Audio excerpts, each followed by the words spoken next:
Por la Fundación entonces Instituto República expone Jorge Acosta, hasta por 10 minutos. Tiene la palabra. Muchas gracias. Como médico siempre me ha llamado la atención que en el artículo 19, número 1, la Constitución afirme que la ley protege la vida del que está por nacer y no de lo que está por nacer, y reconozca de alguna manera que hay un alguien y no un algo. Y la verdad es que la embriología, ciencia que estudia el desarrollo de la vida desde su inicio hasta sus primeras etapas, muestra que efectivamente la vida humana comienza en el momento de la concepción. Si tomamos los textos que se estudian en las principales universidades de nuestro país, con el que yo estudié o con el que estudiaron alumnos de la Universidad de Chile o la Universidad Católica, muestra de manera clara y categórica lo siguiente: el embarazo humano comienza con la fusión de un huevo y un espermatozoide, dice el Carlson, texto estudiado en la Universidad de Chile. El desarrollo de un individuo comienza con la fecundación, fenómeno por el cual el espermatozoide del varón y el ovocito de la mujer se unen para dar origen a un nuevo organismo, el cigoto, dice el Langman de embriología.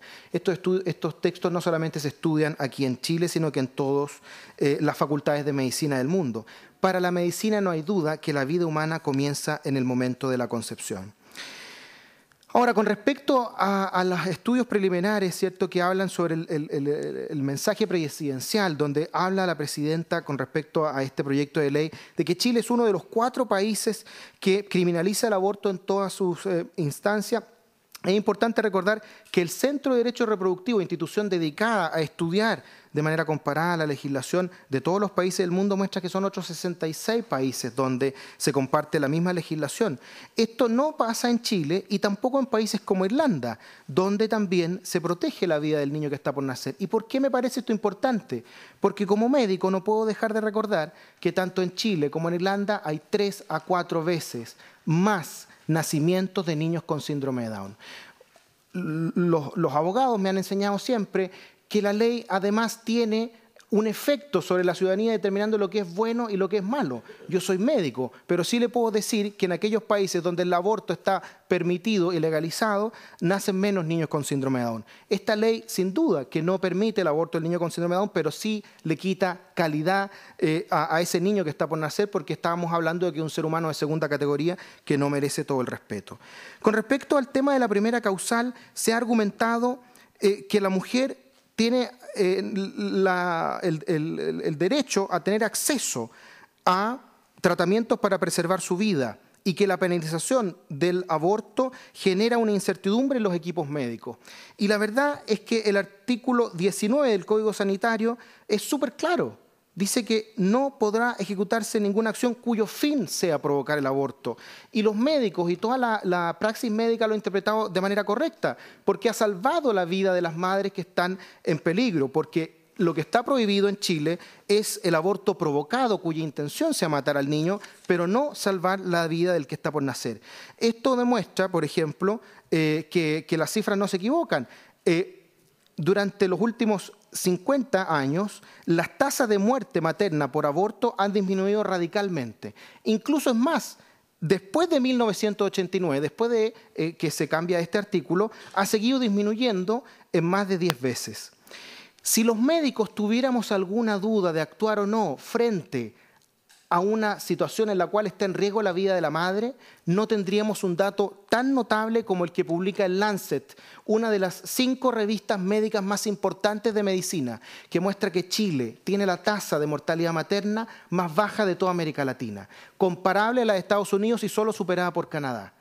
Estados Unidos, un país que hace 40 años tiene legalizado el aborto, tiene la misma tasa de mortalidad materna que Chile. No podemos decir que nuestros médicos no están actuando y que se están muriendo nuestras madres, porque si fuera así, tendríamos una tasa de mortalidad materna mucho más alta. Si fuera así, no tendríamos la misma tasa de mortalidad materna que los Estados Unidos. Con respecto a la segunda causal, se ha dicho que forzar a la mujer a llevar a término su embarazo o obligarla a que espere hasta la muerte del feto supone mantenerla en un permanente estado de duelo. Frente a esto, es importante recordar que el niño que está por nacer es otro paciente.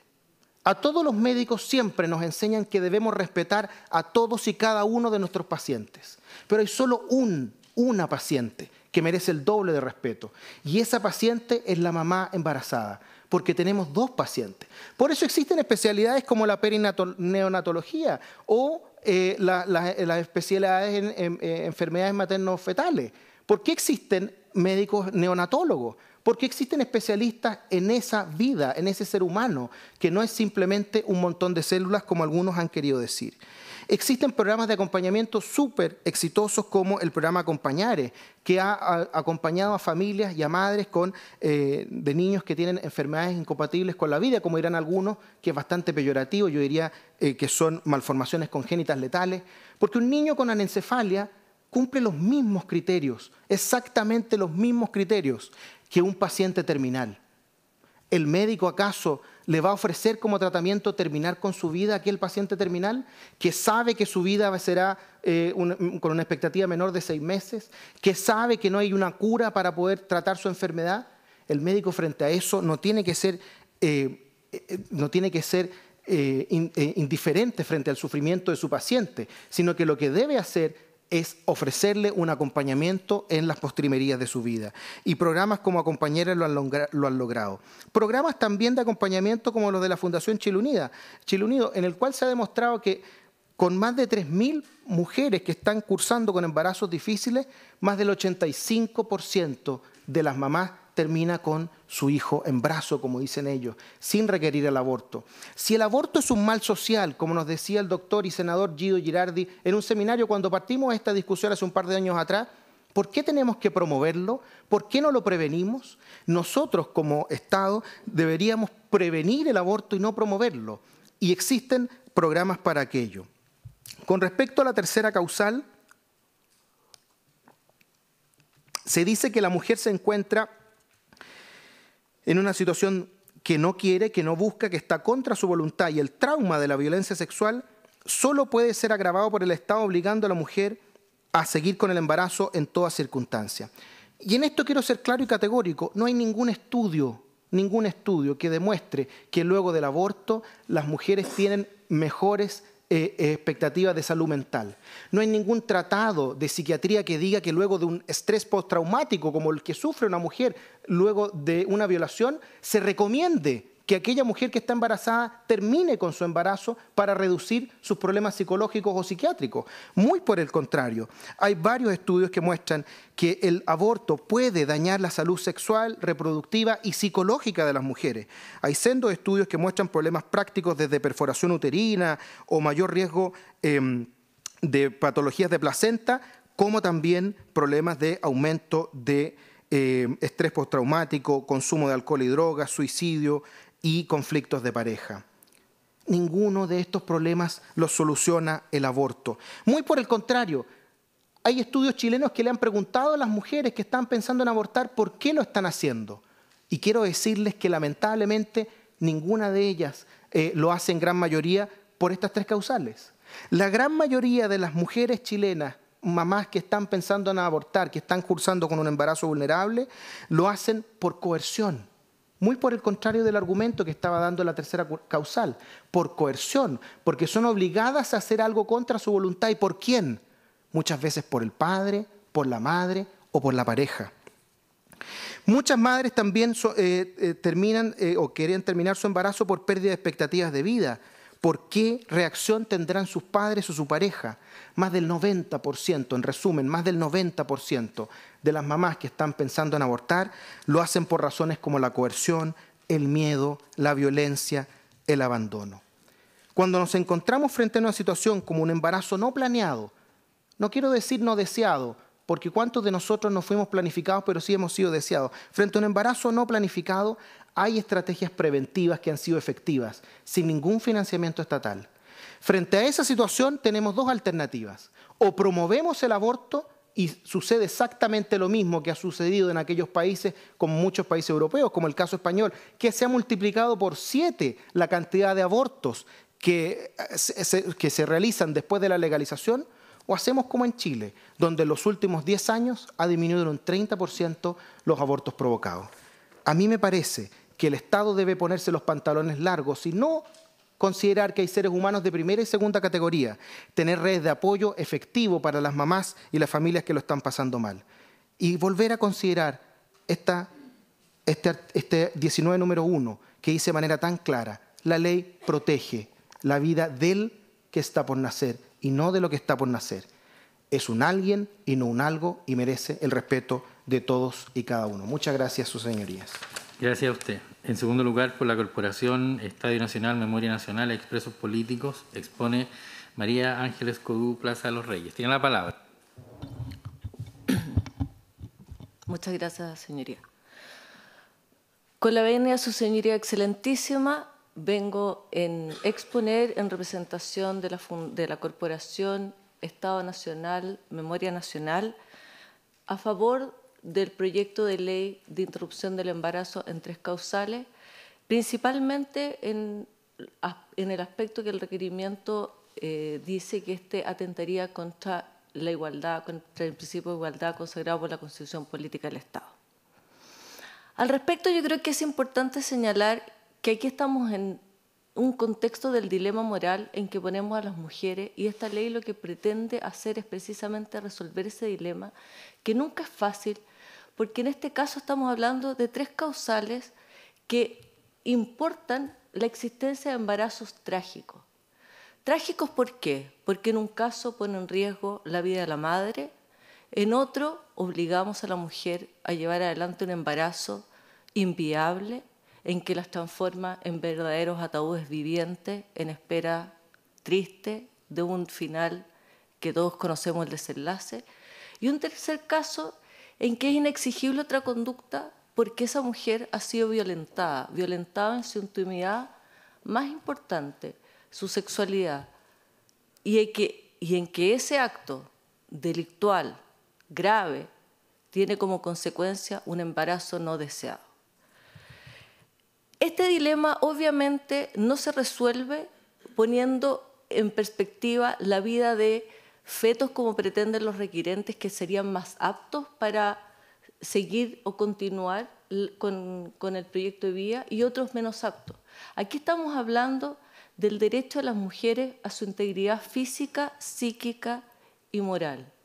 Aquí estamos hablando porque es imposible separar, y eso es algo que no podemos olvidar, separar la vida de ese ser que está por nacer de la vida de la madre y del efecto que el embarazo produce en esa mujer, todo lo que significa el llevar a cabo el embarazo en esas 3 causales trágicas.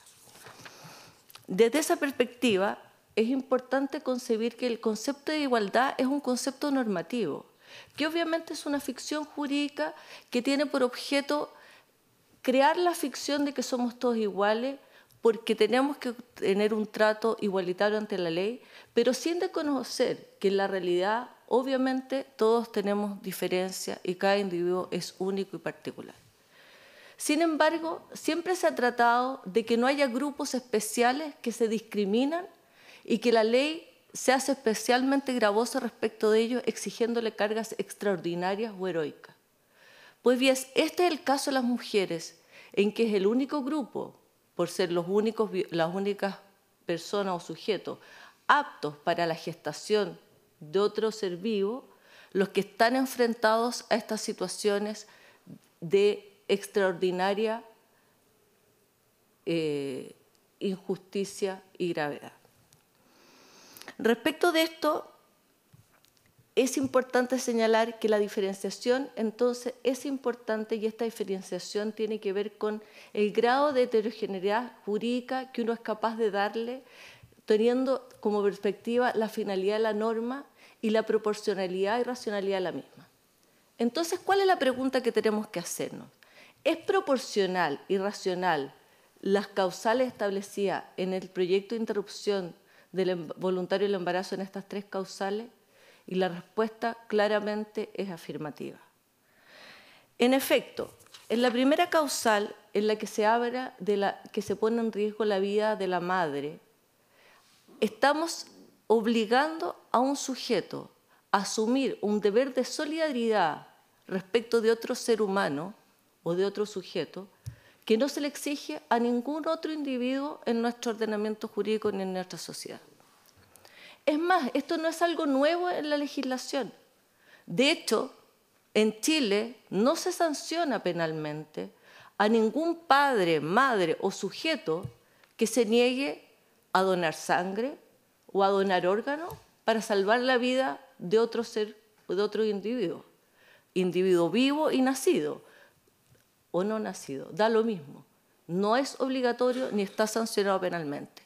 Sin embargo, a la mujer, en este caso extremo, en que lo que está en riesgo es su vida, se le exige mantener el embarazo so riesgo de sufrir una pena de cárcel, que es la más alta que puede conferir nuestro ordenamiento jurídico. Entonces, aquí está en juego el respeto a la dignidad y a la integridad física de la persona en comparación con un ser no nato que por lo demás en nuestra legislación también tiene un trato diferenciado.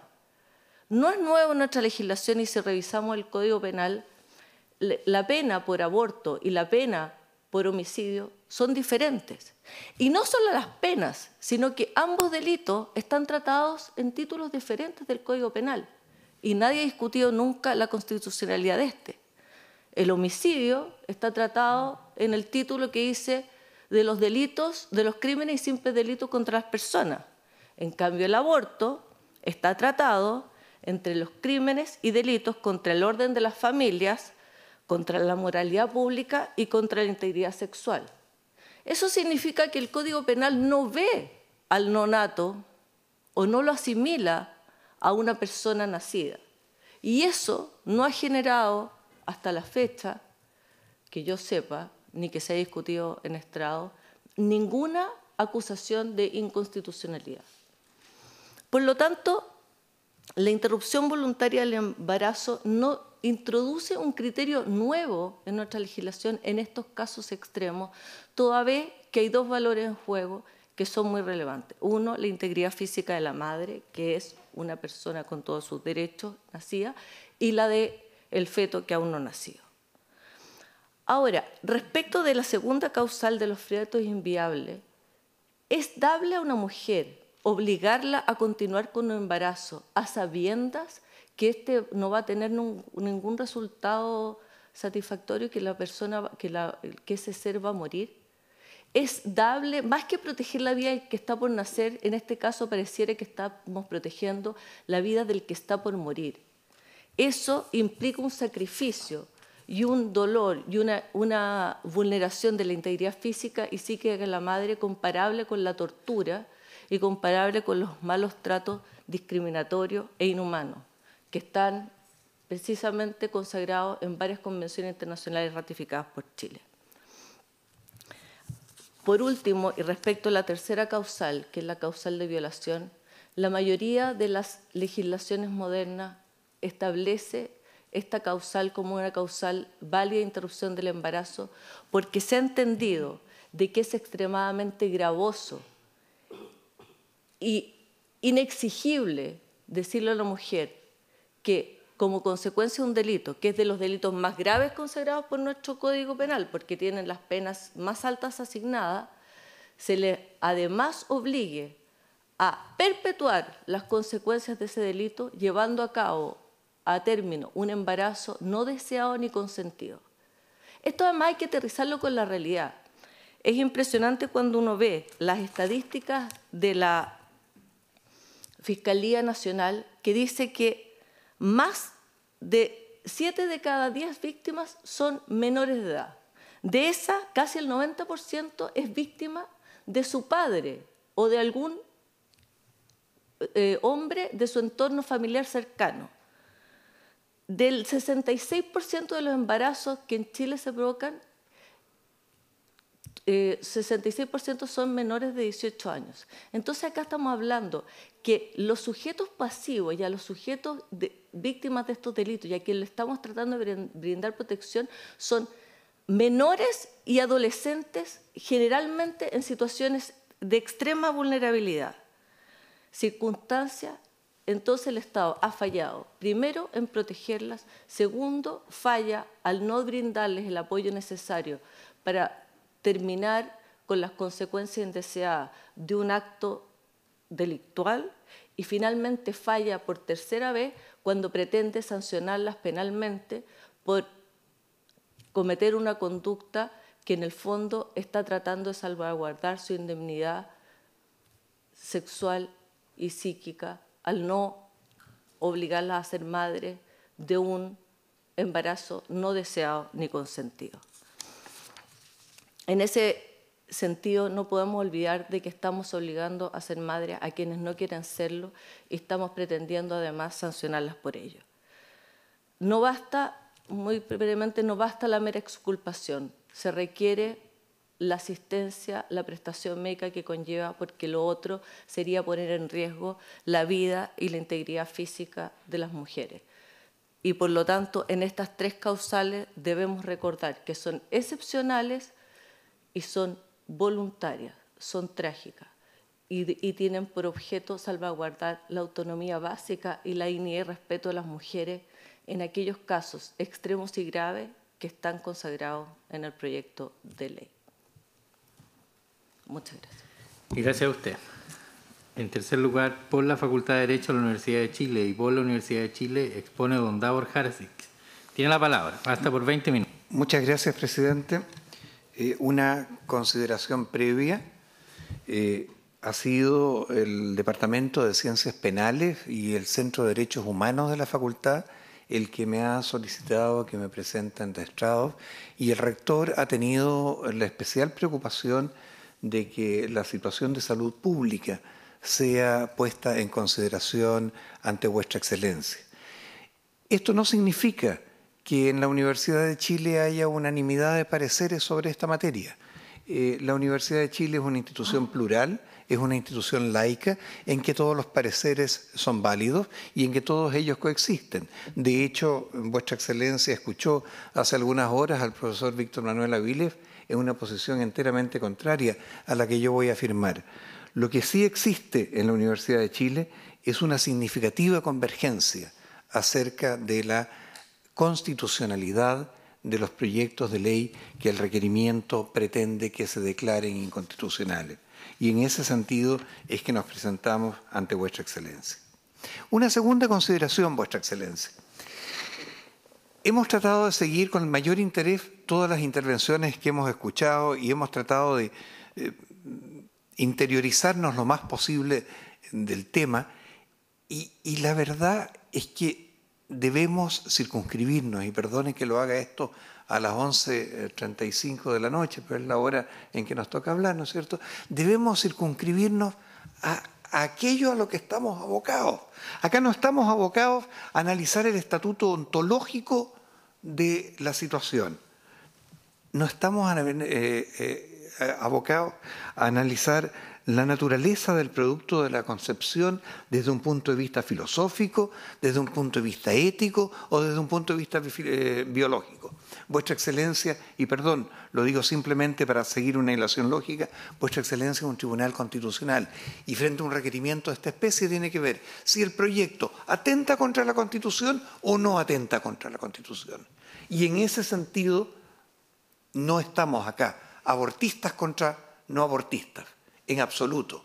Una persona perfectamente puede ser no abortista y puede estar absolutamente de acuerdo con este proyecto de ley desde el punto de vista de la óptica de este excelentísimo Tribunal Constitucional. ¿Por qué? Porque lo fundamental es determinar cuál es el significado y el alcance de protección del nasciturus en la Constitución, que la Constitución dirige al legislador. Y eso vamos a tratar de demostrar, como ya lo han hecho otras personas, que el nasciturus no es, derechamente, no es titular del derecho a la vida consagrado en el artículo 19, número 1. Es evidente que el artículo 19 consagra una protección para los nasciturus, en los términos del inciso segundo de la disposición, pero no como una persona que haya nacido. Y esto echemos mano de cualquier método de interpretación, Vuestra Excelencia, y vamos a tener que llegar exactamente a la misma conclusión. Partamos con el método de interpretación sistemático.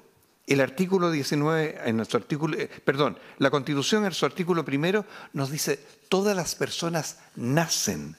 libres en igualdad e iguales en dignidad y derechos. Es decir, esta disposición establece claramente el hito en el cual se inicia la personalidad, y este hito es el nacimiento.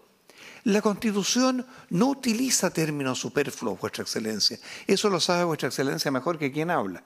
El término nacimiento está referido al comienzo de la existencia física de las personas y no se puede pretender que éste sea la concepción. Tal aseveración implicaría desconocer el carácter jurídico de la Constitución. Entender que ésta tiene valor como texto jurídico nos obliga a tomarnos en serio el significado público de las palabras en ella plasmadas.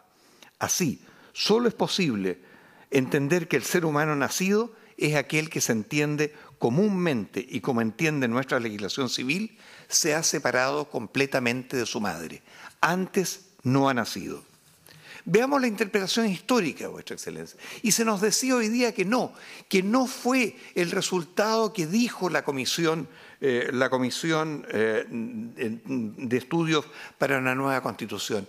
Nadie ha pretendido invocar las conclusiones de la Comisión de Estudios de la nueva Constitución. Lo que hemos afirmado y lo que afirmamos es que personas significativas de la redacción de esta comisión, de esta Constitución, han señalado claramente que esta distinción es la única posible. El comisionado Silva Bascuñán no establece el precepto una prohibición directa y absoluta. El comisionado Valle, soy partidario no solo del aborto terapéutico, sino de otros casos que en él se justifican en plenitud. El comisionado Ortúzar, me encontraría ante un grave problema de conciencia si es que no se estableciera la posibilidad de aborto por violación. El mismo Ortúzar, que se ha querido hacer una diferencia, dice claramente, se ha querido hacer una diferencia entre el precepto que consagra el derecho a la vida y la disposición que entrega el legislador al deber de proteger la vida del que está por nacer. Lo está diciendo el presidente de la Comisión. Esto es el elemento histórico. Y como si todo esto fuera poco, Vuestra Excelencia, una persona que por antonomasia se opuso a esto, el señor Jaime Guzmán, se vio en la obligación de consignar al término, cuando ya fue derrotado en la discusión acerca de este tema, que este era uno de los aspectos respecto del cual hubiera aspirado con mayor énfasis a que la Comisión y la Constitución futura hubieran tenido una posición clara y definida en el sentido que él ha patrocinado. Añade que, más aún, la hubiera entendido como una consecuencia natural e inevitable del derecho a la vida, y así como expresa el constituyente que en Chile hay igualdad de la ley y agrega que no hay clases privilegiadas, para él, si se consagra el derecho a la vida, debe seguirse en forma muy necesaria con la prohibición del aborto y la eutanasia. El elemento histórico está claro. Y el elemento literal, Vuestra Excelencia. De nuevo, estamos refiriéndonos a la Carta Fundamental. ¿Y qué dice la Carta Fundamental en el inciso segundo? Dice que existe la protección del que está por nacer. ¿Y por qué entonces, si es que fuera lo mismo, habría sido necesario este inciso segundo? La Constitución no redunda en argumentos.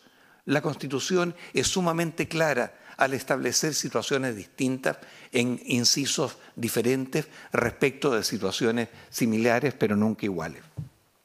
¿Qué quiere decir esto?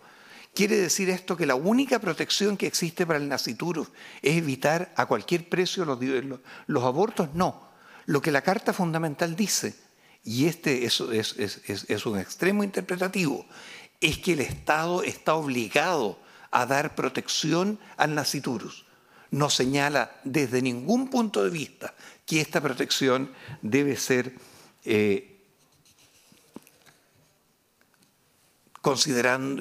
pasando por sobre los derechos de la mujer embarazada o en cualquier situación otra que la Constitución no se ha puesto. Simplemente ha dicho que el nasciturus debe tener resguardo de ley, en una posición enteramente distinta a la del inciso primero. Y el proyecto de ley no está consagrando el aborto. Esta es una falacia argumentativa tendiente a, por cierto, no a confundir a vuestra excelencia, que no se va a dejar confundir con esto, pero sí a dejar una situación extraña en quienes pueden escuchar. El proyecto de ley no está consagrando el aborto. El proyecto de ley está despenalizando el aborto en 3 causales, solo en 3 causales, tremendamente extremas y tremendamente graves, en que se dice que en ese caso debe preferirse una situación distinta. Caso del peligro de vida para la madre. Se ha dicho incluso que se estima que acá se está frente, la madre es vida y el que está por nacer sería cosa. Nadie le ha atribuido la calidad de cosa. Lo que pasa es que si la mujer se encuentra en riesgo vital, no puede preferirse un objeto de protección que no es titular del derecho a la vida por sobre una persona que sí lo es. Tan simple como eso. ¿Y acá la mujer está obligada en esa situación a abortar? No. Simplemente sí lo hace. No será sancionada penalmente. Segunda situación, caso de inviabilidad fetal extrauterina de carácter letal. Vuestra Señoría Excelentísima, el nasciturus no tiene capacidad de llegar a convertirse en persona. Y en esas condiciones, ¿se la está obligando a la mujer a abortar? No. Se está optando porque su opción por abortar no esté sancionada penalmente. En el caso de que ya se sabe que el que está por nacer, que tiene en su vientre, no va a poder ser persona. Caso en que haya resultado una violación. Este caso, yo diría, Vuestra Excelencia, es el más dramático si nos ponemos en la situación de las mujeres. Yo, francamente, Vuestra Excelencia, no sé si la discusión la estaríamos teniendo, y perdonen, no es una parodia, no sé si esta discusión la estaríamos teniendo si quienes quedaríamos embarazados seríamos los hombres. Francamente, pretender que una mujer violada no tenga además la sanción penal si decide abortar, es un plus que va absolutamente en contra de nuestras ciudadanas. Es decir, su voluntad es doblemente negada y ella es triplemente sancionada. Es sancionada, en primer lugar, con la violación, que es probablemente de los peores actos que una mujer puede vivir. En segundo lugar, con un embarazo no deseado, un embarazo no deseado del violador. Y en tercer lugar, con la cárcel. Esta situación, desde el punto de vista de nuestras mujeres, Vuestra Excelencia, es absolutamente insólita. ¿Se la está obligando a abortar? No. Se está diciendo que si la mujer en estas condiciones aborta, no va a ser penalmente reprochable. Algunas consideraciones respecto de este tercer caso, Vuestra Excelencia. Se ha afirmado que puede constituir una forma de impunidad para el autor del delito.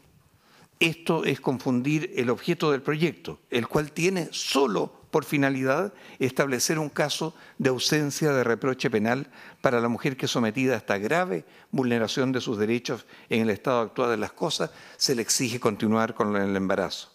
En cuanto a la determinación de la concurrencia de los fundamentos fácticos, necesariamente debe quedar entregada a la valoración preliminar del equipo médico.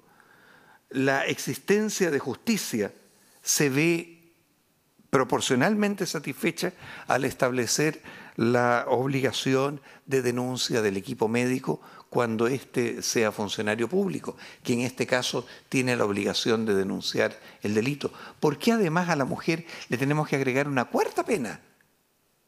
La tener que afrontar un proceso penal por la violación. Y en consecuencia, Vuestra Excelencia, el proyecto que nos convoca simplemente despenaliza y regula la interrupción voluntaria del embarazo en situaciones muy particulares y muy extremas. Se trata de casos puntuales en los que el mínimo de respeto por el otro se hace necesario despenalizar la interrupción del embarazo. No se trata de un proyecto de aborto libre, sino que simplemente pretende consagrar un mínimo. Ninguna mujer se verá forzada a abortar.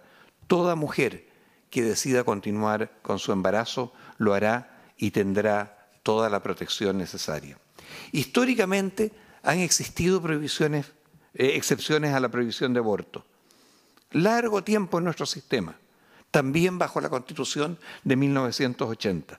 Sostener que se trata de un problema de constitucionalidad, en este caso, lo digo muy respetuosamente, Vuestra Excelencia, porque respeto muchísimo la labor de este excelentísimo Tribunal Constitucional, pero sostener que aquí se trata de un problema de constitucionalidad en circunstancias que han existido prohibiciones al aborto en nuestra legislación, es atribuir al Tribunal de Vuestra Excelencia un rol que un tribunal mínimamente deferente con el principio democrático no puede reclamar para sí.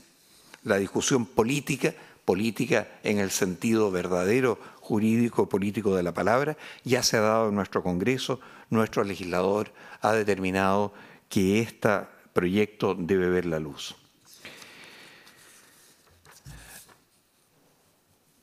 Hay argumentos, Vuestra Excelencia, que son extremadamente conocidos y que solo los quiero esbozar, porque son particularmente queridos por el rector de nuestra casa de estudio, que son los argumentos referidos a la salud pública. El actual marco que penaliza las conductas constitutivas de aborto, a pesar de ser extremo y restrictivo, no ha dado los resultados esperados en el bienestar de la población. Viola los derechos humanos fundamentales de la mujer, las expone a la violencia, al abuso, a la discriminación y les daña en su integridad física y psíquica.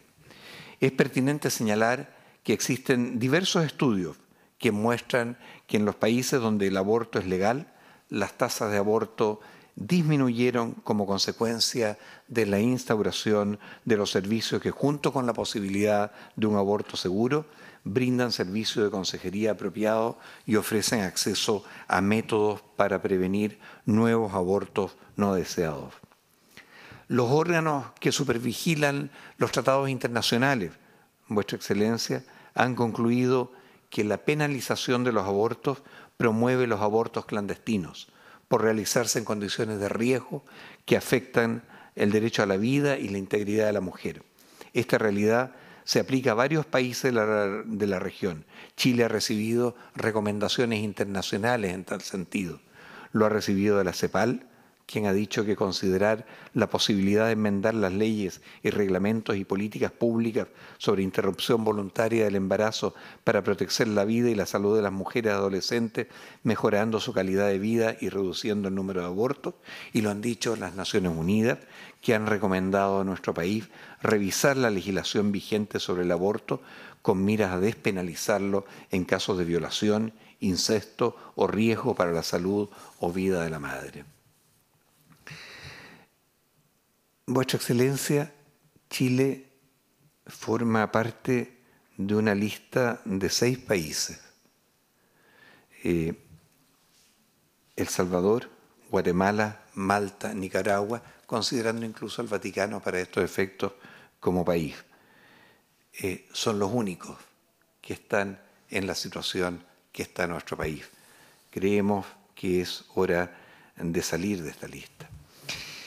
Y perdónenme una liberalidad, Vuestras Excelencias. No confundamos, y con esto quiero volver al punto inicial de mis argumentaciones. Estamos ante un tribunal constitucional.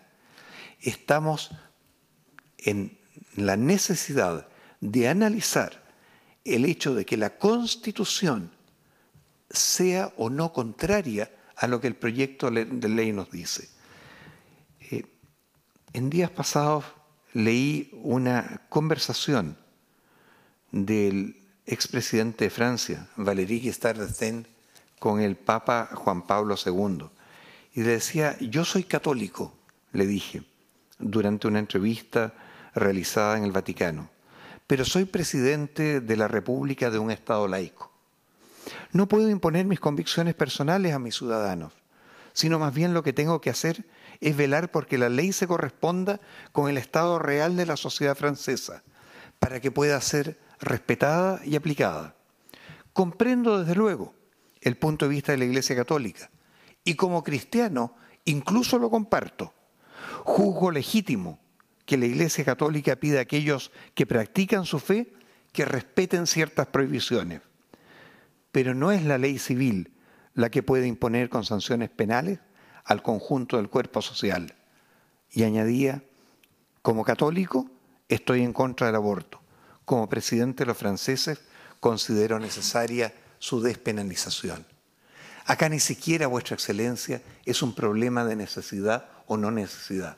Es un problema de congruencia del texto del proyecto con la Constitución política. Y el texto del proyecto es absolutamente congruente con la Constitución política en su letra y en su espíritu. Y por ende, Vuestra Excelencia, nos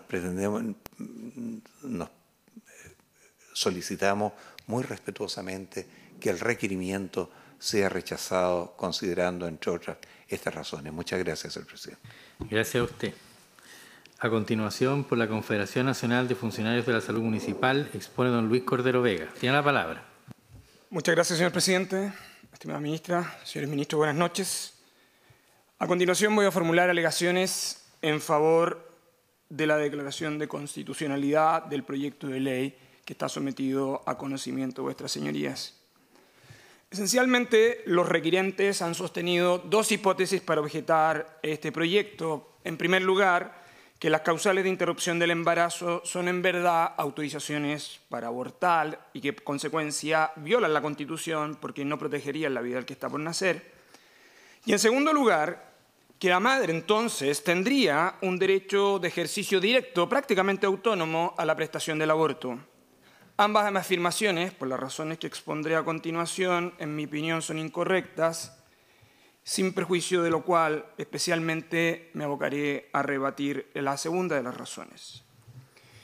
Sin perjuicio que lo han escuchado innumerables veces, dentro del marco conceptual de esta argumentación, uno debiera tratar de precisar en concreto qué es específicamente lo que regula el proyecto. Lo que regula el proyecto en rigor es la despenalización de tres causales completamente delimitadas por una causal constitucional que tiene que ver con tratar de garantizar el derecho a la vida, pero también la integridad física o psíquica de quienes participan de este conflicto. En otros términos, el aborto, más allá de la opinión que tengamos sobre la idoneidad y necesariedad del mismo, sigue siendo delito y, por lo tanto, la discusión constitucionalmente relevante tiene que ver con estas tres hipótesis. Lo que, en segundo lugar, resulta relevante de cara a la argumentación que estoy formulando tiene que ver con que el hecho de las hipótesis que están reguladas en el proyecto de ley están construidas sobre la base de certificaciones médicas. Si uno analiza con detención el proyecto en estricto rigor, el tipo de certificación médica depende de la gravedad de la causal, siendo las tres evidentemente graves. En el primer caso, en el peligro de vida para la madre, el diagnóstico médico es necesario. En la segunda causal, que está vinculada a la viabilidad con carácter letal, se requiere de dos diagnósticos médicos con una precisión que tiene el proyecto de ley, y es que son dos médicos especialistas. Y respecto de la tercera hipótesis, probablemente la más grave, de acuerdo a lo que se ha escuchado en estrados durante este día, no es un médico, sino que es un equipo de salud que está especialmente conformado para estos efectos. Solo entonces, será posible abrir discusión sobre la ley de los derechos y deberes del paciente, que es lo que subyace al debate que está detrás de eso. ¿Sobre qué presupuestos constitucionales descansa la argumentación? En primer lugar, con indiferencia de la posición que podamos tener sobre la situación del que está por nacer y la condición de persona, lo cierto es que existe una obligación constitucional de proveer en el sistema de derechos la protección de la vida del que está por nacer. Eso es evidente y se nota en ámbitos tan distintos como el ámbito laboral, el civil, el de la investigación científica, pero lo que pareciera es conveniente no olvidar es que la Constitución mandata una protección para todos los valores constitucionales en juego, y en eso es especialmente relevante la posición de la madre. Enseguida, lo que pareciera también relevante desde el punto de vista de las consecuencias de la decisión del tribunal es que los casos que están regulados en este proyecto de ley se refieren a hipótesis graves, difíciles, límites, o también conocidos en la literatura, como ustedes bien saben, casos trágicos. En aquellos casos, precisamente en los casos trágicos, la pregunta realmente importante deberá ser en cómo es posible salvaguardar distintos valores constitucionales.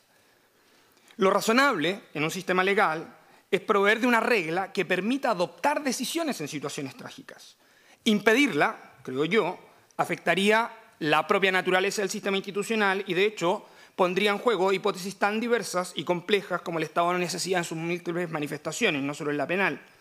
En otros términos, el Tribunal Constitucional debiera garantizar una regla que minimizara el costo constitucional, en otros términos, la mejor respuesta posible para los distintos valores en juego. Eso explica, por ejemplo, que el sistema legal existan reglas que precisamente tratan de resolver hipótesis trágicas.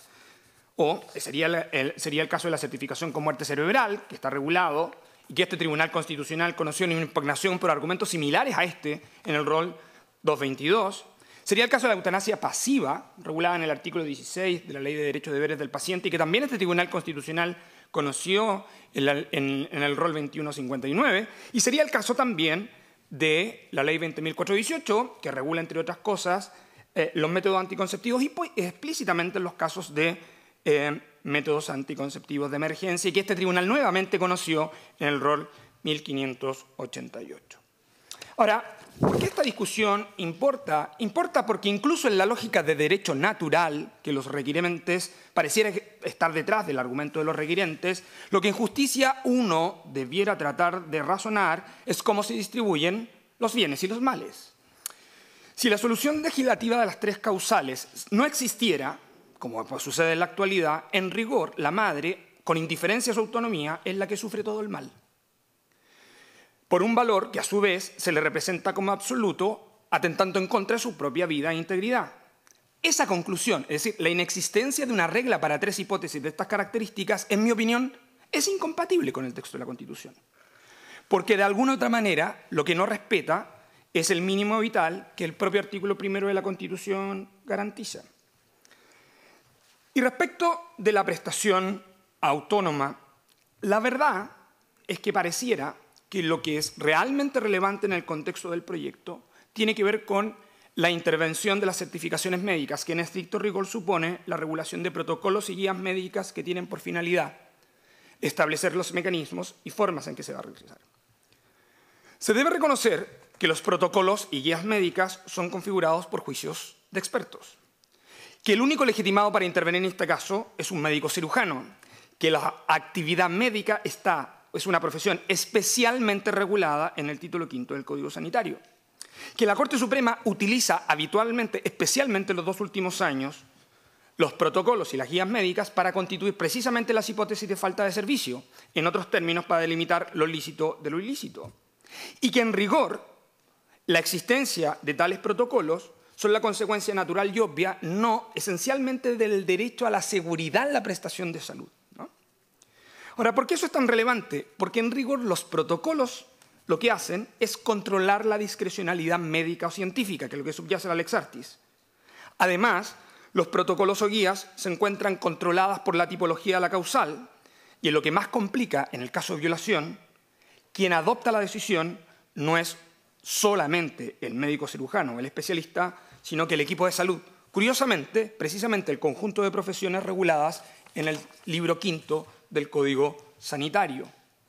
En términos simples, la decisión médica en base a protocolos en este proyecto supone controlar y desarrollar buenas prácticas de la evaluación del riesgo científico. ¿Qué supone esto? Primero, evaluación de pares.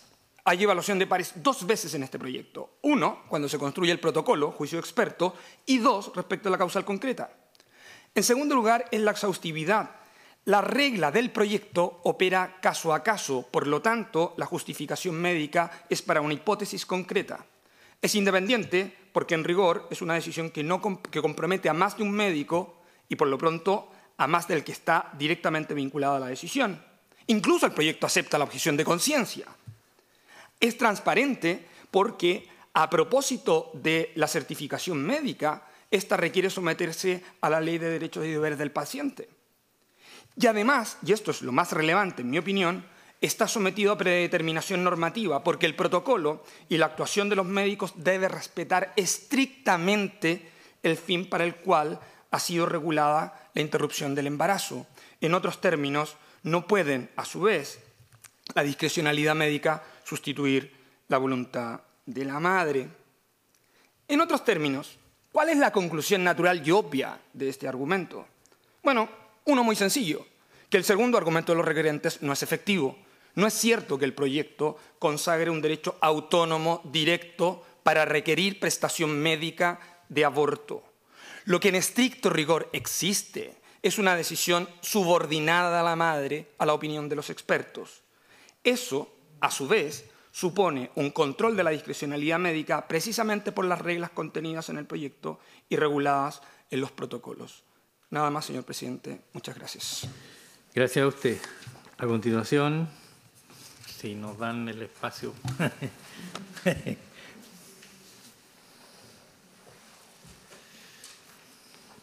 ¿Quién llegó?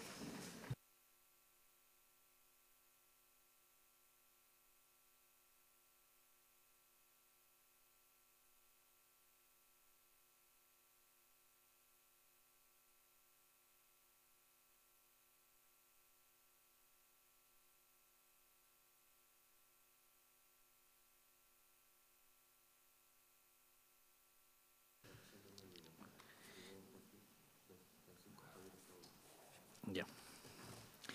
Muy bien, por la asiento. Por la Asociación por las Libertades Públicas expone don Julián López. Tiene la palabra. Gracias, señor presidente. Me habría gustado introducir esta presentación contando la historia de una niña chilena de 11 años de edad que vive en Villarrica y de la cual supimos a fines del año pasado que había sido violada por su padrastro y que tenía 5 meses de embarazo.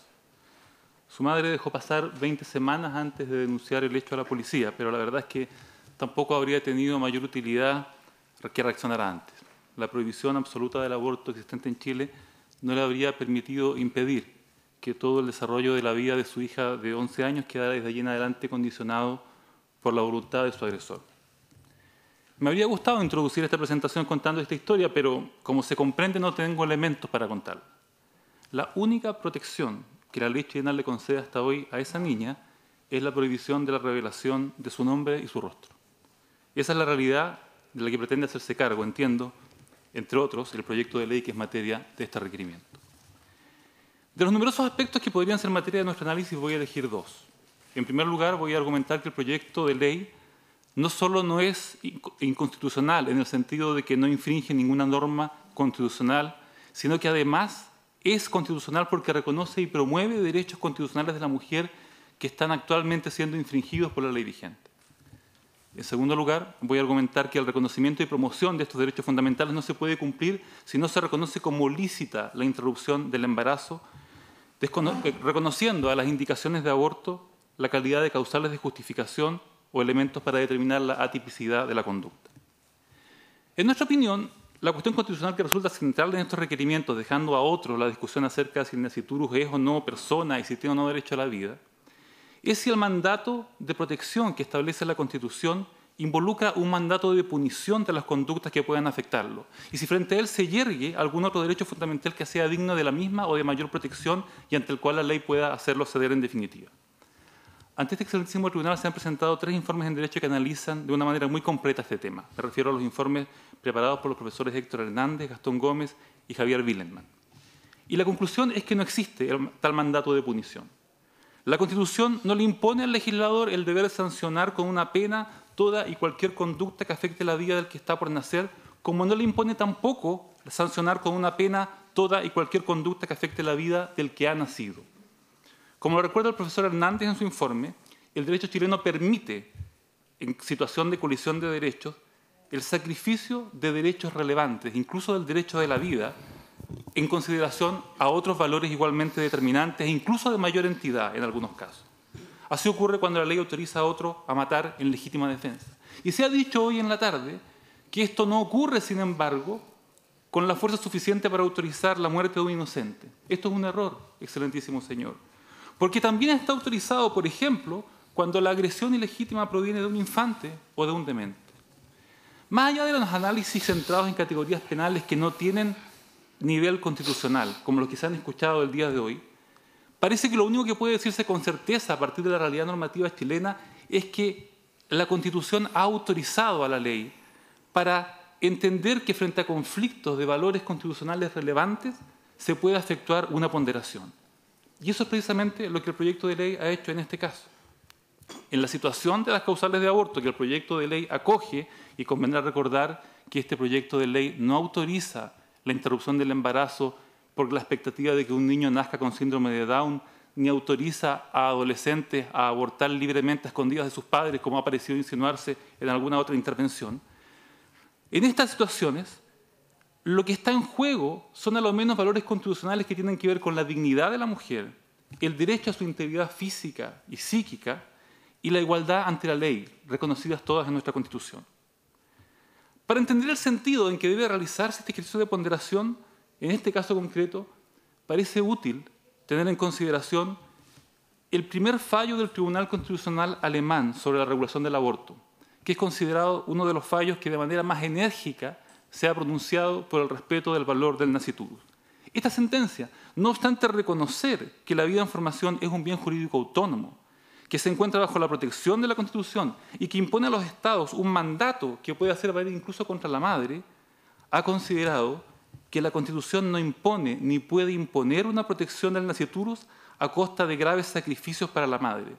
De modo que, cuando la continuación del embarazo bajo ciertas circunstancias extraordinarias resulta tan gravosa que llega a ser inexigible para la mujer embarazada, ese derecho debe ceder. Excelentísimo Tribunal, el Tribunal ha declarado, este Tribunal ha declarado, como lo recuerda el profesor Gastón Gómez en su informe, que la dignidad de la mujer, la dignidad de la persona humana es un elemento garantizado por la Constitución. Ha dicho este excelentísimo tribunal que la Constitución se ha encargado de caracterizar a la persona en una visión humanista que precisamente enfatiza que ella es sujeto y no objeto del derecho. La idea de dignidad así entendida significa que las personas no pueden ser usadas para alcanzar objetivos colectivos como si fueran un peón o una cosa. Este es justamente el punto que legitima constitucionalmente la despenalización en las tres causales que contempla el proyecto y particularmente en el caso de violación. La ley actual parece mirar a la mujer o a la niña que se encuentra en una de estas situaciones como si fuera el producto de una mala fortuna, de un designio que la mujer y la niña está obligada a soportar en consideración a intereses superiores que le pueden ser impuestos. Bajo esta mirada, la disposición natural de la mujer a engendrar un hijo, incluso cuando se actúa con violencia contra su voluntad, debería primar sobre su derecho a decidir, sobre su libertad para escoger sí y cuándo ser madre. Cuando se interpreta la Constitución de esta manera, es la voluntad del violador, la voluntad del Estado y para algunos la voluntad de Dios la que se impone sobre el derecho de esa mujer para ejercer la libertad para diseñar su propio plan de vida. Una postura así no es compatible con la Constitución. La mujer, la adolescente o la niña que es llevada a esta situación es una víctima que el Estado debe ver y proteger. Y el Estado no puede proteger a las víctimas imponiéndoles los efectos permanentes de la comisión de un delito, sino colaborando a su reparación y a su sanación. Es por eso que tal imposición resulta gravosa a tal punto que debe ser considerada como una carga excesiva, constitucionalmente inexigible a la mujer o a la niña. Es por esto que la imposición por el Estado a la mujer de este deber es particularmente cruel y ha sido considerado incluso como una forma de tortura. En segundo lugar, quiero referirme a una cuestión sobre la cual los requirentes han puesto mucho énfasis y que es la afirmación de que el proyecto no estaría en verdad destinado a despenalizar el aborto, sino a legalizarlo, consagrándolo como un derecho exigible y una prestación de salud. El corolario de esta crítica, se ha expuesto hoy día, es que para evitar la imposición de una sanción penal a la mujer bastaría con aplicar las reglas generales que gobiernan la responsabilidad penal, ya que el examen de culpabilidad de la mujer embarazada a través de las eximentes penales sería suficiente para resolver el problema sin necesidad de introducir causales de justificación. Sobre este punto, conviene comenzar por advertir que si el proyecto introduce o no causales de justificación es una cuestión discutible. De hecho, en sus observaciones a los requerimientos, la Presidenta de la República ha sostenido que la consideración de estas causales no es la posición del Ejecutivo, el cual entiende que el proyecto constituye una despenalización entendida en sentido amplio como un proceso por el cual ciertos comportamientos que el legislador había clasificado como crímenes en un momento dado son eliminados de esa categoría. Como esto puede ocurrir tanto por la incorporación de causales de justificación como sencillamente por la eliminación del carácter típico de la conducta, lo cierto es que discutir a estas alturas si estamos en una u otra situación parece ser un ejercicio académico, pero que es irrelevante para la resolución de este asunto. Lo que sí es verdaderamente relevante es que en cualquiera de las dos hipótesis el proyecto declara lícita la conducta de la mujer que decide interrumpir su embarazo en cualquiera de las tres causales, y no se conforma con la posibilidad planteada por los requirentes en el sentido de que pudiera quedar libre de reproche por la ausencia de uno de los elementos que integran la culpabilidad. Esta discusión es crucial, porque solo eliminando la ilicitud de la conducta puede asegurarse efectivamente el respeto a los derechos constitucionales de la mujer que el proyecto pretende cautelar. Si el proyecto de ley no considerara el aborto en sus tres causales como un hecho ilícito, la interrupción del embarazo no impediría la condena de los terceros que actúan en el hecho con su anuencia, ni evitaría que se siguiera un procedimiento penal en contra de la mujer. Como lo ha explicado el profesor Wilhelm en su informe, un sistema que se tome en serio la condición de pura exculpación obligaría en el fondo a la mujer a practicarse abortos clandestinos, ya que el médico seguiría siendo punible. Dicho de otro modo, en una solución distinta a la planteada por el proyecto, la mujer sería abandonada a su suerte y sería además tratada por el sistema procesal penal como una delincuente, en cuanto habría realizado un hecho típico y antijurídico por el cual solo se podría el sistema abstener de imponerle una pena tras seguir una investigación penal en su contra y en el juicio de culpabilidad.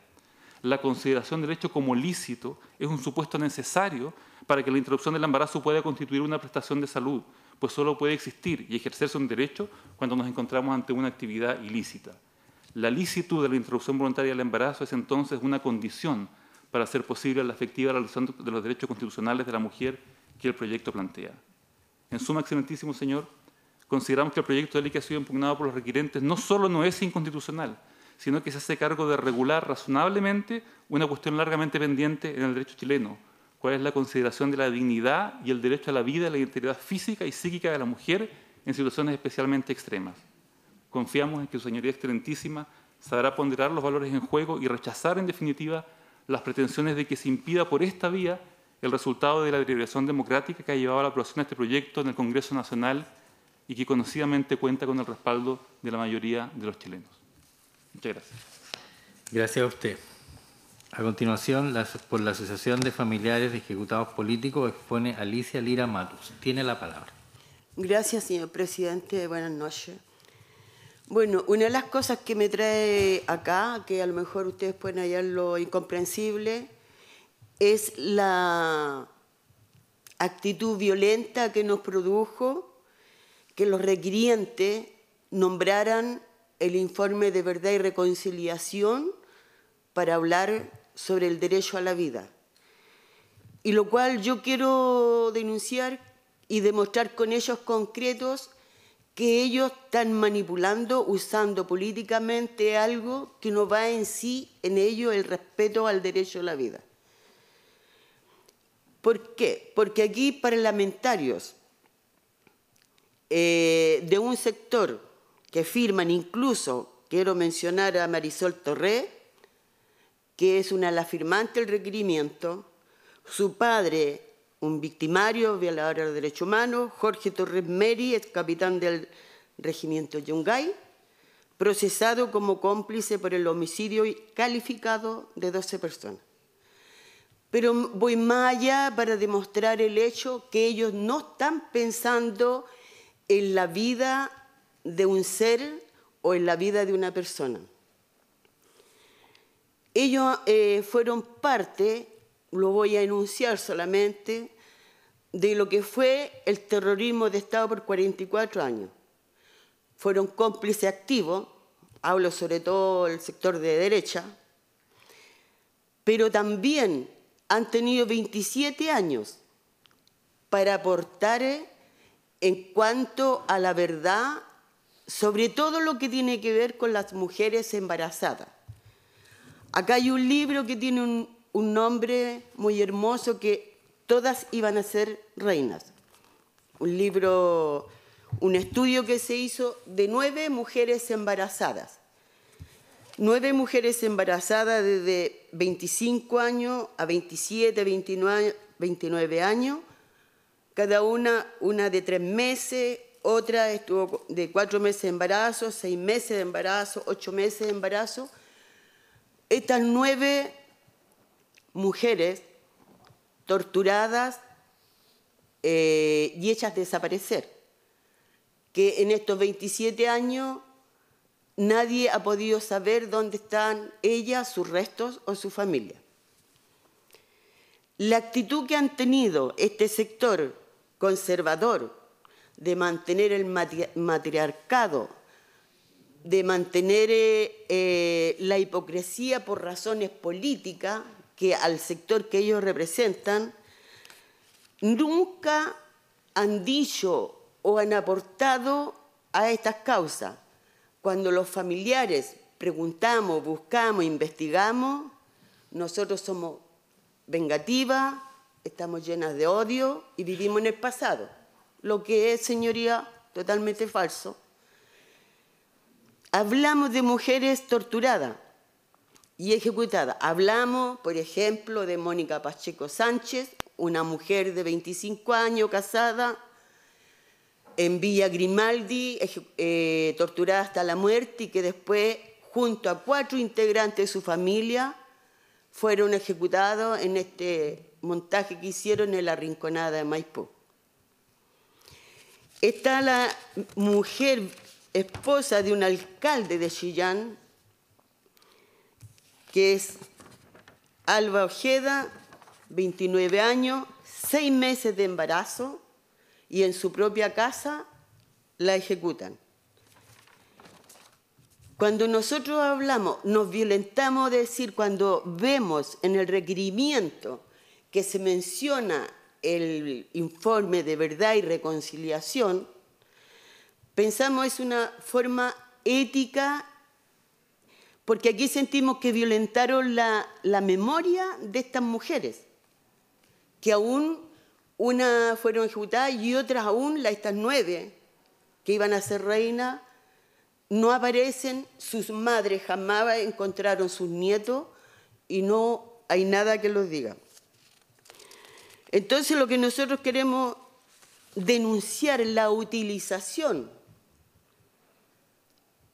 para un fin político, que es la actitud que tienen ellos de la vida como la entienden en la manipulación. Las mujeres somos de segunda categoría, nunca han aportado en lo que nosotros denunciamos. Es más, cuando ellos en estos momentos forman campaña por los beneficios carcelarios e indulto a aquellos militares que están condenados en Punta Peuco, están nuevamente siendo parte cómplice de esa tortura y de esa desaparición de esas mujeres jóvenes embarazadas que nunca más supimos de ellas. Ellos siguen participando en esta impunidad. Por eso para nosotros era muy importante estar aquí, porque no puede ser cuando hay un avance en los derechos que tenemos las mujeres de determinar por nosotras mismas, y los hemos hecho, hablamos, ¿qué han dicho ellos los firmantes del requerimiento? Por ejemplo, de María Angélica Cortés, que tuvo un embarazo de 5 meses y a culatazo perdió su hijo. Cuando hablamos de Clementina del Carmen Soto Rivera, que sufre la irrupción de su embarazo de 6 meses y medio, cuando es detenida y torturada por efectivos militares de la Escuela de Infantería de San Bernardo. O sea, yo digo, todos aquellos que hoy día han venido, han planteado el amor a la vida, el amor, el respeto. Yo quiero saber dónde está la preocupación Y ni siquiera voy a retroceder, sino que estoy hablando solamente de estos 27 años de democracia. Cuando Floripa María Molina González le interrumpen por tortura sus 3 meses de embarazo, es lo que estamos nosotros planteando, porque no puede ser inaceptable. Cuando fueron cómplices activos de las torturas, de la desaparición, de las ejecuciones, uno dice y se violenta en términos cuando están planteando que aman la vida, queremos proteger a la mujer. La mujer no necesitamos que nos protejan, necesitamos amar y ser amadas, necesitamos compartir, resolver, y eso la mujer chilena lo ha hecho históricamente. Por lo tanto, para nosotros ha sido fundamental y ha sido doloroso el ver y darse el trabajo de leer el requerimiento y ver los firmantes. Un Gustavo Asbun que va a Punta Peuco, que ha ido a solidarizar con Cristian Lavé, procesado por tortura.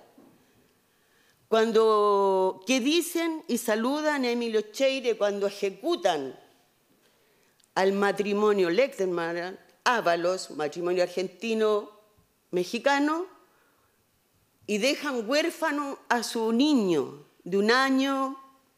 Vamos. ¿Qué hace Cheire? Lo toma en brazos y lo entrega a un convento.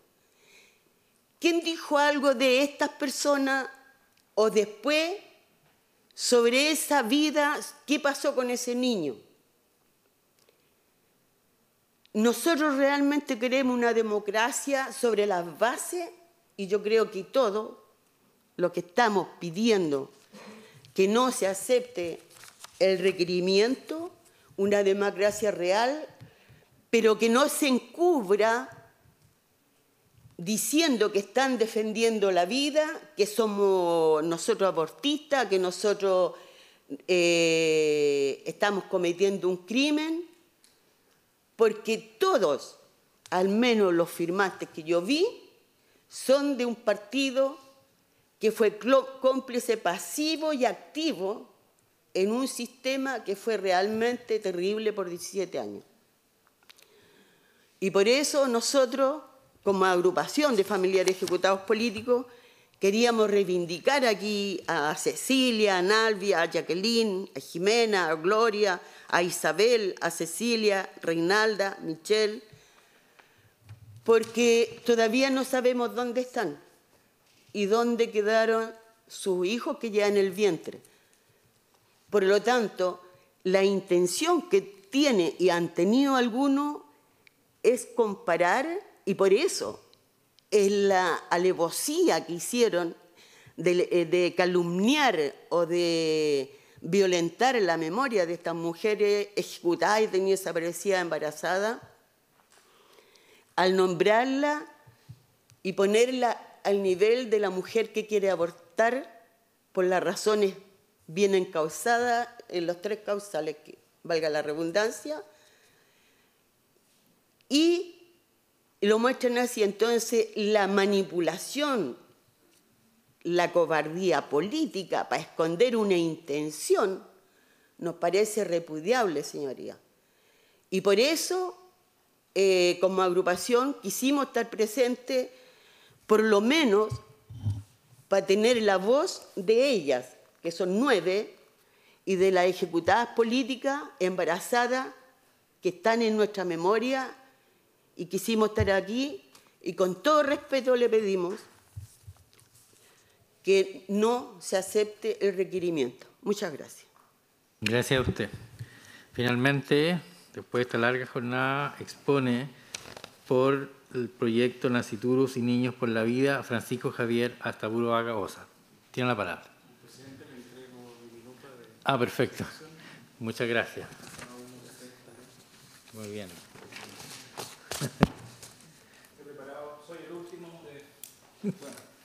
Es así, y le he preparado una minuta de mi presentación, de manera que la tenga. Hay una que está más completa, que son 3.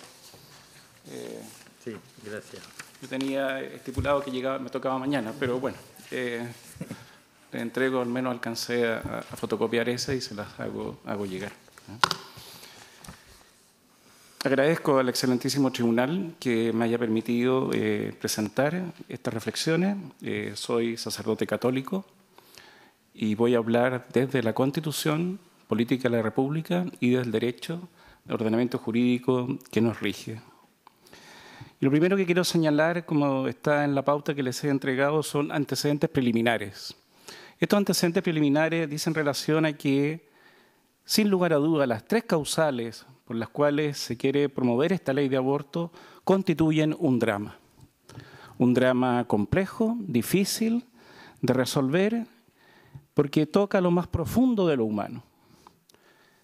Sin embargo, creo que el camino para resolver cada una de estas problemáticas es el acompañamiento.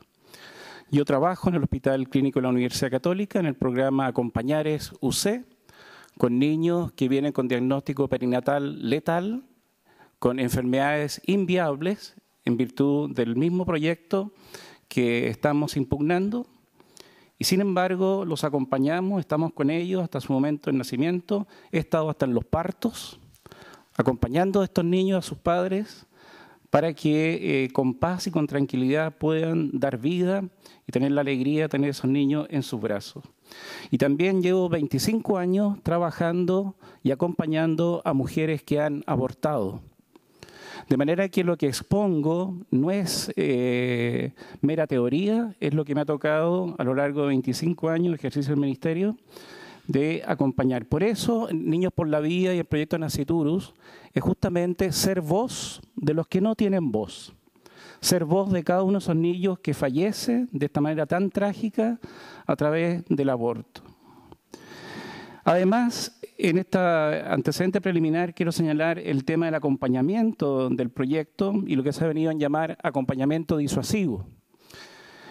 La palabra no me gusta, el concepto creo que no es feliz, porque el acompañamiento constituye un elemento fundamental en virtud del artículo primero de la Constitución de la igualdad ante la ley, y en segundo lugar, en virtud del artículo 19, número 6, con relación a la libertad de conciencia.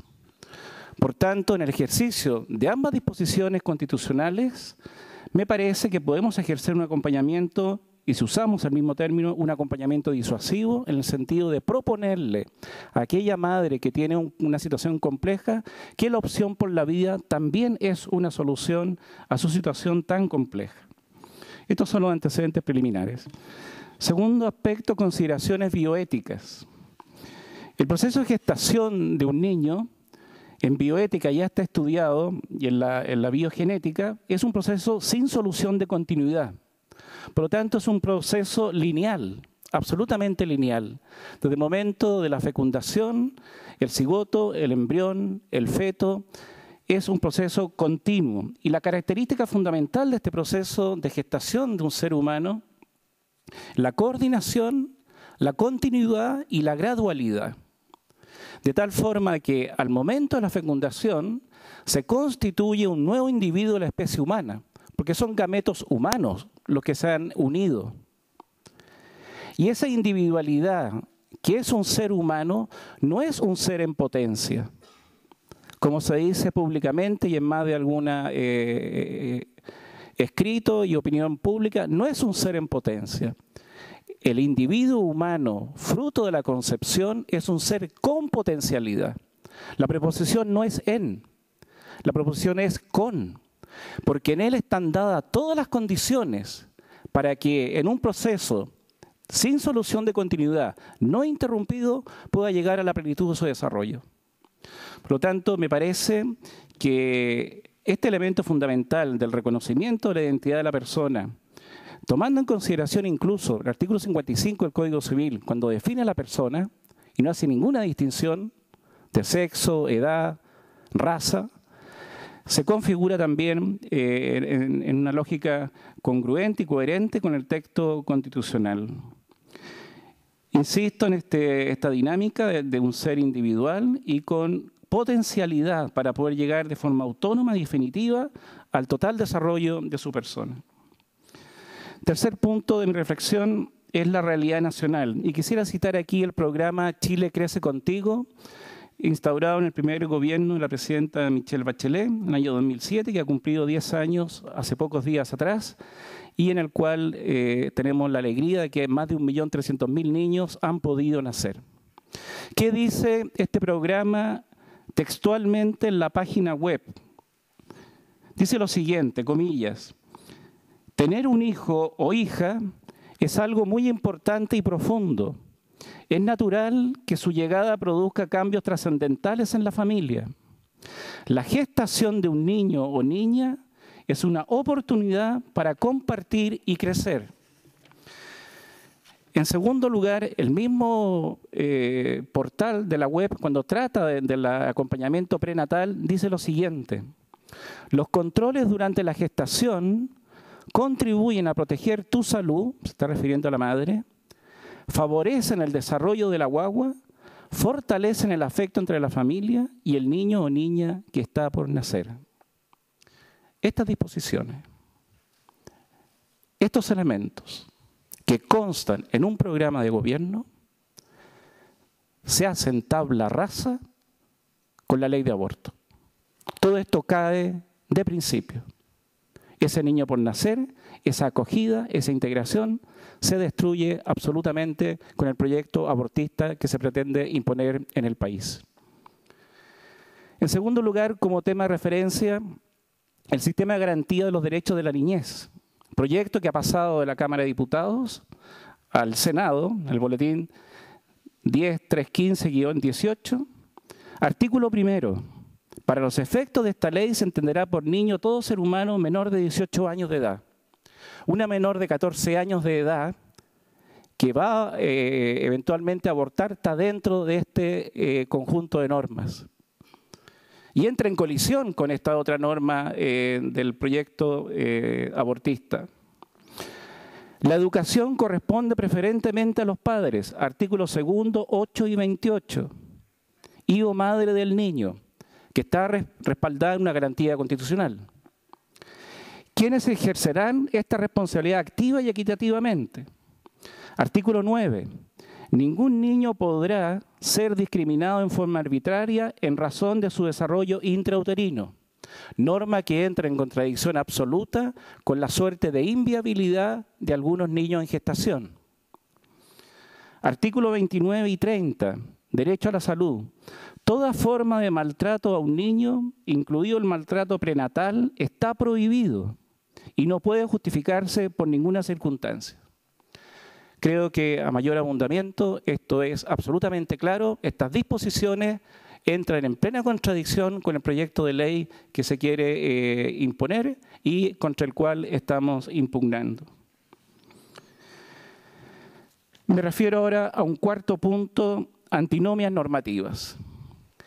La antinomia normativa lo sabemos en Derecho y la teoría general del Derecho, sabemos, el profesor Bobbio, especialmente en Italia, que es una antinomia normativa, es la contradicción entre dos normas al interior de un mismo sistema. En la especie, y lo que nos preocupa, la aprobación de la ley de aborto en las tres causales, además de su inconstitucionalidad, entra en directa contradicción con el artículo 75 del Código Civil. El artículo 75 del Código Civil señala que el juez de oficio o a petición de parte debe velar por la existencia de aquel no nacido si de algún modo peligra. Ese artículo 75 del Código Civil, redactado por don Andrés Bello y en el Código del año 1855, no es sospechoso. Esa norma no es sospechosa. No está redactada el año 89. Está redactada en 1855. Por lo tanto, me parece que hay que estar en el presente, más aún recordando a don Hans Kelsen, que el que establece los tribunales constitucionales, aquí tenemos que resolver en el fondo. y no solamente en la materia de procedimiento. ¿Y cómo se resuelve una antinomia normativa? Con la jerarquía, con la prevalencia, con la competencia, por la especialidad. Son los criterios de resolución. ¿Cuál es el criterio de resolución? La norma jerárquica es la Constitución Política de la República. Y si la Constitución Política de la República salvaguarda el derechos esenciales que emanan de la naturaleza, artículo 5, en virtud de la igualdad ante la ley del artículo 1, por lo tanto el artículo 75 tiene prevalencia con respecto a las normas de la ley que se pretende imponer. Con la objeción de conciencia, me gustaría señalar que se trata de un objetor objetado, porque es una objeción de conciencia que en definitiva obliga al medio que objeta, a que tenga que intervenir si no hay otro facultativo. Creo que el camino era mucho más simple: respetar la lex artis del médico que soluciona en virtud del principio del doble efecto, y ninguna de las tres causales del aborto podría constituir un tema de ley porque está resuelto por la lex artis y el doble efecto. Incluso en el peligro de vida de la madre no hay límite gestacional. Entonces la madre puede tener en peligro de vida hasta el momento mismo del parto, lo cual es inconstitucional, pues atenta el derecho fundamental de la vida. Concluyo. El futuro de la sociedad y el desarrollo de una sana democracia urge recuperar la existencia de los valores jurídicos y esenciales originarios. Segundo, los derechos humanos originarios en el hombre y anteriores al Estado exigen el respeto de una normativa jurídica que permita hacer efectiva su defensa práctica. Y por último, la legalización del aborto, y aquellos casos y lugares donde está permitido, no modifica en absoluto la consecuencia inevitable de la destrucción de una vida humana. El aborto siempre se concluye con la pérdida de una vida inocente y que no ha sido tenido no ha tenido el más mínimo derecho a la defensa a través del debido proceso, según lo garantiza la Constitución en el artículo 19, número 3. Es lo que quiero exponer y por eso impugno la ley de aborto y obviamente espero que el requerimiento sea acogido a tramitación. Muchas gracias.